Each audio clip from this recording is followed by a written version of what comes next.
20 फरवरी 2025 बाबा का साकार मुरली। मीठे बच्चे अब विकारों का दान दो तो ग्रहण उतर जाए और यह तमोप्रधान दुनिया सतोप्रधान बने। प्रश्न: तुम बच्चों को किस बात से कभी भी तंग नहीं होना चाहिए? उत्तर: तुम्हें अपनी लाइफ जीवन से कभी भी तंग नहीं होना चाहिए, क्योंकि यह हीरे जैसा जन्म गाया हुआ है। इनकी संभाल भी करनी है। तंदुरुस्त होंगे तो नॉलेज सुनते रहेंगे। यहाँ जितना दिन जाएंगे कमाई होती रहेगी, हिसाब किताब चुकतू होता रहेगा। गीत: ओम नमो शिवाय, ओम नमो शिवाय, ओम शांति। आज गुरुवार है। तुम बच्चे कहेंगे सतगुरुवार, क्योंकि सतयुग की स्थापना करने वाला भी है। सत्यनारायण की कथा भी सुनाते हैं। प्रैक्टिकल में नर से नारायण बनाते हैं। गाया भी जाता है सर्व का सद्गति दाता सिर्फ वृक्षपति भी है। यह मनुष्य सृष्टि का झाड़ है जिसको कल्प वृक्ष कहते हैं। कल्प कल्प यथार्थ 5000 वर्ष बाद फिर से हूबहू रिपीट होता है। झाड़ भी रिपीट होता है ना। फूल 6 मास निकलते हैं, फिर माली लोग जड़ निकाल रख देते हैं, फिर लगाते हैं तो फूल निकल पड़ते हैं।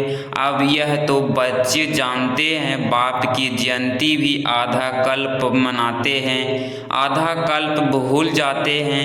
भक्ति मार्ग में आधा कल्प याद करते हैं। बाबा कब आकर के गार्डन ऑफ फ्लावर्स स्थापना करेंगे? दशाएं तो बहुत होती है ना। बृहस्पति की दशा भी है, उतरती कला भी दशाएं होती है। इस समय भारत पर राहु का ग्रहण बैठा हुआ है। चंद्रमा को भी जब ग्रहण लगता है तो पुकारते हैं, हे दान दो छोटे ग्रहण। अब बाप भी कहते हैं यह 5 विकारों का दान दे दो तो छोटे ग्रहण। अभी सारी सृष्टि पर ग्रहण लगा हुआ है, 5 तत्वों पर भी ग्रहण लगा हुआ है, क्योंकि तमो प्रधान है। हर चीज नई फिर पुरानी जरूर होती है। नई को सतो प्रधान, पुरानी को तमो प्रधान कहते हैं। छोटे बच्चे को भी सतो प्रधान महात्मा से भी उच्च गिना जाता है, क्योंकि उसमें 5 विकार नहीं रहते। भक्ति तो सन्यासी भी छोटेपन में रहते हैं। जैसे राम तीर्थ श्री कृष्ण का पुजारी था, फिर जब सन्यास लिया तो पूजा क्लास सृष्टि पर पवित्रता भी चाहिए ना। भारत पहले सबसे पवित्र था, फिर जब देवताएं वाम मार्ग में जाते हैं तो फिर अर्थक्वेक आदि में सब स्वर्ग सामग्री सोरी का महल आदि खलास हो जाते हैं। फिर नए सिर बनने शुरू होते हैं। डिस्कशन जरूर होता है, उपद्रव होते हैं। जब रावण राज्य शुरू होता है, इस समय सब पतित है। सतयुग में देवताएं राज्य करते हैं। असुरों और देवताओं की युद्ध दिखाई है, परंतु देवताएं तो होते ही हैं सतयुग में, वहाँ लड़ाई हो कैसे सकती? संगम पर तो देवताएं होते नहीं। तुम्हारा नाम ही है पांडव, पांडवों कौरवों की भी लड़ाई होती नहीं। यह सब है गोपौड़े। कितना बड़ा झाड़ है, कितने अथाह पत्ते हैं, उसका हिसाब थोड़े ही तो कोई निकाल सकते। संगम पर तो देवताएं होते नहीं। बाप बैठ आत्माओं को समझाते हैं, आत्मा ही सुनकर कांधे हिलाती है। हम आत्मा हैं, बाबा हमको पढ़ाते हैं। यह पक्का करना है, बाप हमें पति से पावन बनाते हैं। आत्मा में ही अच्छे वह बुरे संस्कार होते हैं ना। आत्मा आग्रंश द्वारा कहती है, हमको बाबा पढ़ाते हैं। बाप कहते हैं हमको भी आग्रंश चाहिए जिससे समझाऊं। आत्मा को खुशी होती है, बाबा हर हर 5000 वर्ष बाद आते हैं हमको सुनाने।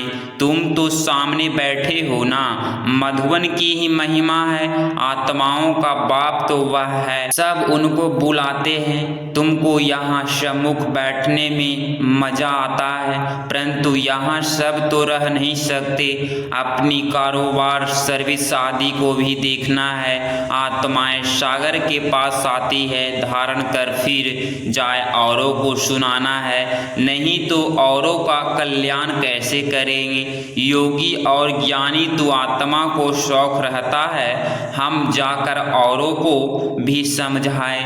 अब शिव जयंती मनाई जाती है ना, भगवानुवाच्य है, भगवानुवाच्य श्री कृष्ण के लिए नहीं कह सकते, वह तो है दैवी गुणों वाला मनुष्य। डिटीज में कहा जाता है अब बच्चे यह तो समझ गए हैं कि अभी देवी देवता धर्म नहीं है, स्थापना हो रही है। तुम ऐसे नहीं कहेंगे कि हम अभी देवी देवता धर्म के हैं, नहीं, अभी तुम ब्राह्मण धर्म के हो, देवी देवता धर्म के बन रहे हो। देवताओं का परछाया इस पतित सृष्टि पर नहीं पड़ सकता है, इसमें देवताओं आ न सके। तुम्हारे लिए नई दुनिया चाहिए। लक्ष्मी की भी पूजा करते हैं तो घर की कितनी सफाई कर देते हैं, अब इस सृष्टि की भी कितनी सफाई होनी चाहिए। अभी सारी पुरानी दुनिया की ही खत्म हो जानी है। लक्ष्मी से मनुष्य धन ही कमाते हैं। लक्ष्मी बड़ी या जगत अम्बा बड़ी। अम्बा के मंदिर भी बहुत हैं, मनुष्यों को कुछ भी पता नहीं है। तुम समझते हो लक्ष्मी तो स्वर्ग की मालिक और जगत अम्बा जिसको सरस्वती भी कहते हैं, वही जगत अम्बा फिर यह लक्ष्मी बनती है। तुम्हारा पद उच्च है, देवताओं का पद कम है। उच्चते उच्च तो ब्राह्मण चोटी है ना, तुम हो सबसे उच्च, तुम्हारी महिमा है सरस्वती जगत अम्बा, उससे क्या मिलता है सृष्टि की बादशाही। वहाँ तुम धनवान बनते हो, विश्व का राज्य मिलता है, फिर गरीब बनते हो।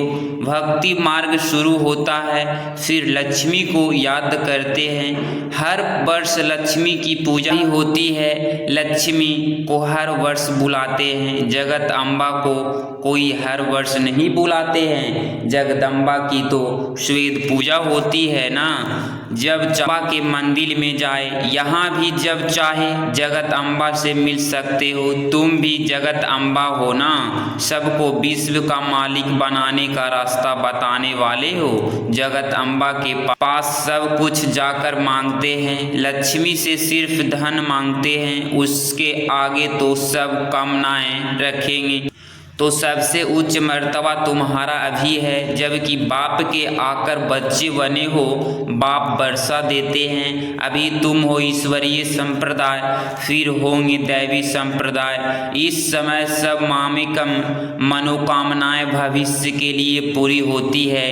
कामना तो मनुष्य को रहती है ना, तुम्हारी सब कामनाएं पूरी होती है। यह तो है आसुरी दुनिया।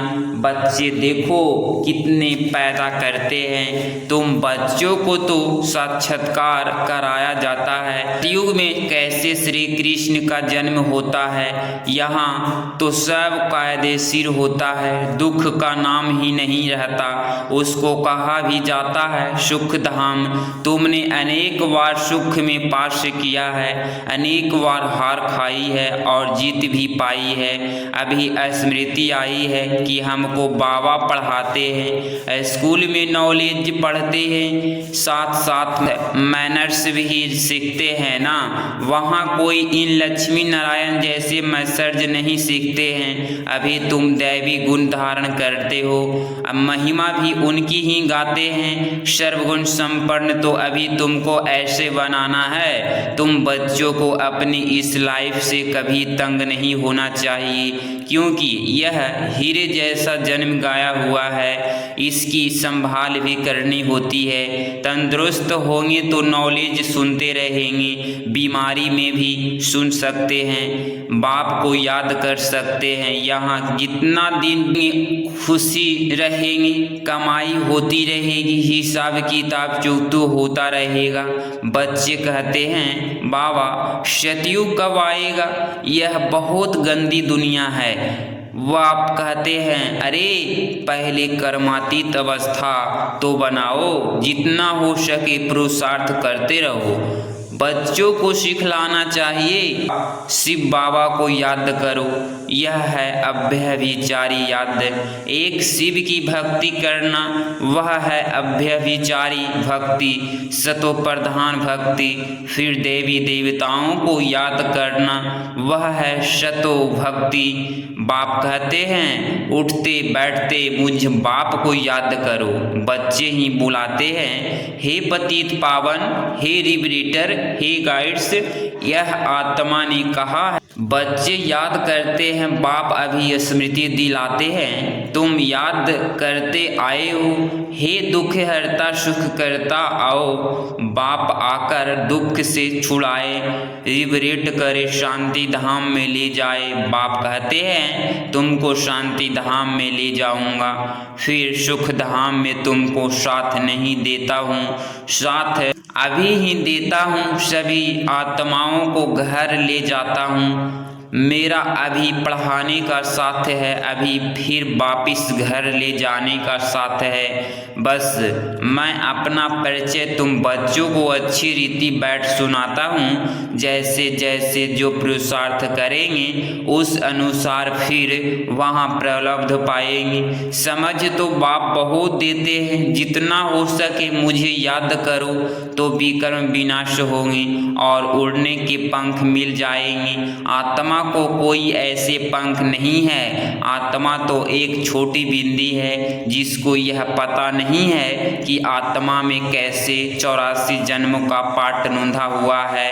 न आत्मा का किसको परिचय है, न परमात्मा का परिचय है। बाप कहते हैं मैं जो हूँ जैसा हूँ, मुझे कोई भी जान नहीं सकता, मेरे द्वारा ही मुझे और मेरी रचना को जान सकते हैं। मैं ही आकर इस पुरानी दुनिया को आकर तुम बच्चों को अपना परिचय देता हूँ। आत्मा क्या है वह भी समझाता हूँ। इनको सोल रिफ्यूरेशन कहा जाता है। आत्मा भ्रकुटी के बीच में रहती है, कहते भी हैं भ्रकुटी के बीच चमकता है अजब सितारा, अजब सितारा।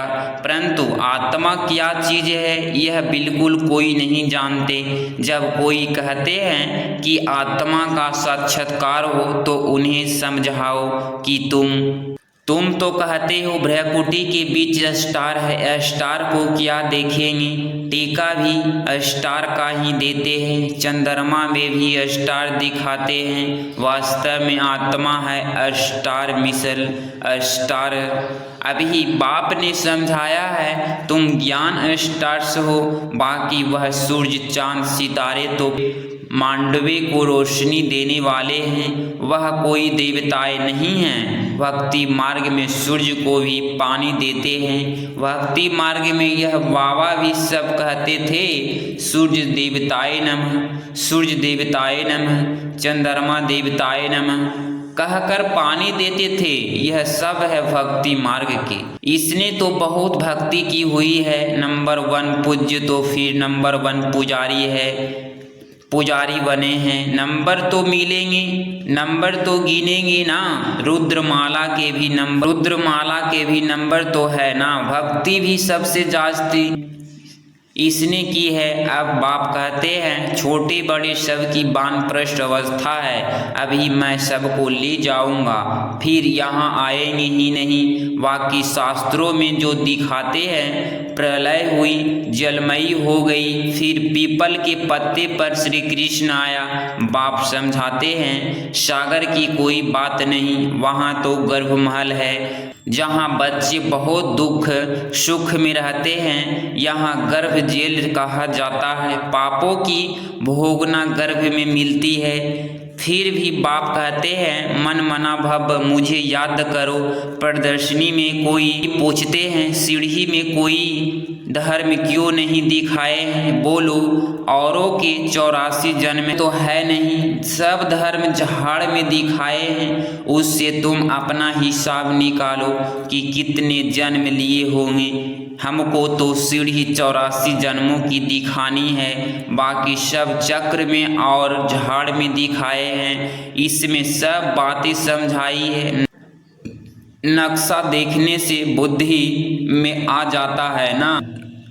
लंदन से कहाँ है, फलाना शहर कहाँ है। बाप कितना सहज कर समझाते हैं ही को यही बताओ कि 84 का चक्र कैसे फिरता है। अभी तमो प्रधान से सतो प्रधान बनना है तो बेहद के बाप को याद करो तो तुम पावन बन जाएंगी और फिर पावन बन पावन दुनिया में चले जाएंगी। कोई तकलीफ की बात नहीं है। जितना समय मिले बाप को याद करो तो की टेप पड़ जाएगी। बाप की याद में तुम दिल्ली तक पैदल जाओ तो भी थकावट नहीं होगी। सच्ची याद होगी तो देह का वाहन टूट जाएगा, फिर थकावट हो नहीं सकती। पिछाड़ी में आने वाले और ही याद में तीखे जाएंगी। अच्छा, मीठे मीठे सिकिलधे बच्चों प्रति माता पिता बाप दादा का याद प्यार और गुड मॉर्निंग। रूहानी बाप की रूहानी बच्चों को नमस्ते नमस्ते। धारणा के लिए मुख्तार पॉइंट नंबर फर्स्ट। एक बाप की अभ्यभिचारी याद में रह देह भान को खत्म करना है, अपनी कर्मातीत अवस्था बनाने का पुरुषार्थ करना है, इस शरीर में रहते अविनाशी कमाई जमा करनी है। पॉइंट नंबर 2, ज्ञानी तू आत्मा बन औरों की सर्विस करनी है। बाप से जो सुना है उसे धारण कर दूसरों को सुनाना है। 5 विकारों का दान दे, राहु का ग्रहण से मुक्त होना है। 20 फरवरी 2025 का वरदान, एक मत और एक रस अवस्था द्वारा धरणी को फलदायक बनाने वाले हिम्मतवान भव।